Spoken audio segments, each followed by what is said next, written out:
السلام علیکم ورحمۃ اللہ وبرکاتہ۔ قنوت نازلہ، قنوت نازلہ کہا جاتا ہے کہ عام مصیبت و پریشانی میں جو کفار اور مشرکین کی طرف سے کی جا رہی ہو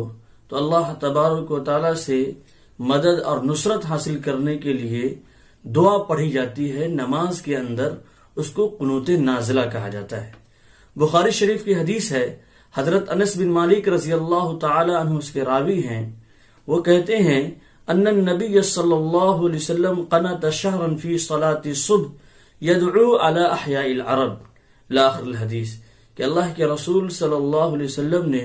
صبح کی نماز میں یعنی فجر کی نماز میں قنوت نازلہ پڑھی، کفار اور مشرکین کے لیے بد دعا کی، فلاں فلاں قبیلے کے لیے، اس میں قبیلے کا نام آیا ہے۔ دوستو بزرگوں، قنوت نازلہ کے متعلق چند چیزیں یاد رکھنی چاہیے، ذہن نشی کر لینی چاہیے۔ ایک چیز تو یہ ہے کہ قنوت نازلہ یہ کوئی ایک ہی دعا نہیں ہے، بلکہ مختلف روایات میں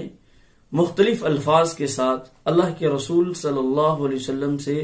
دعا منقول ہے۔ بعض روایات میں اضافہ بھی ہے، صحابہ کرام رضی اللہ تعالی عنہ سے مختلف الفاظ منقول ہیں۔ قاموس الفقہ جلد نمبر 4 اور صفحہ نمبر 527 کے اندر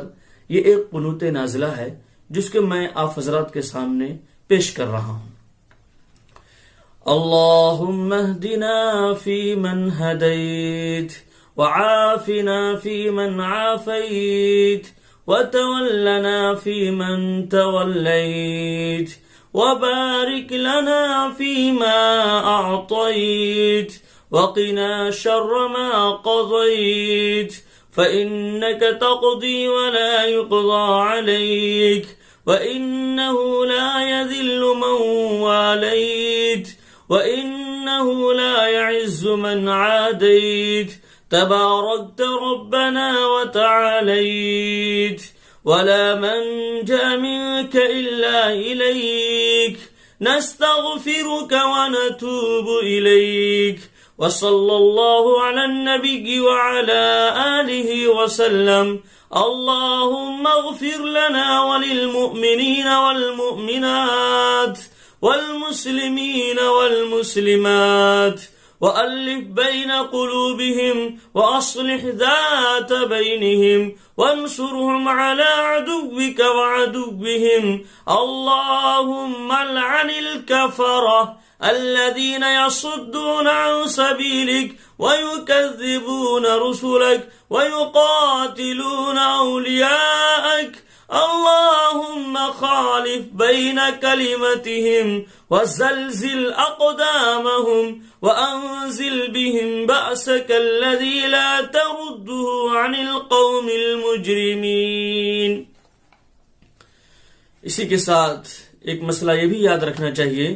کہ قنوت نازلہ سب کے لیے ہے، یعنی اس کا حکم عام ہے، مرد عورت امام منفرد ہر ایک کو شامل ہے، جماعت کی کوئی قید نہیں، مرد کی کوئی تخصیص نہیں۔ یہ مسئلہ فتاوی رحیمیہ جلد نمبر 6 اور صفحہ نمبر 23 پہ لکھا ہوا۔ اسی طریقے سے عمدۃ القاری ایک مسئلے کی کتاب ہے، اس کے صفحہ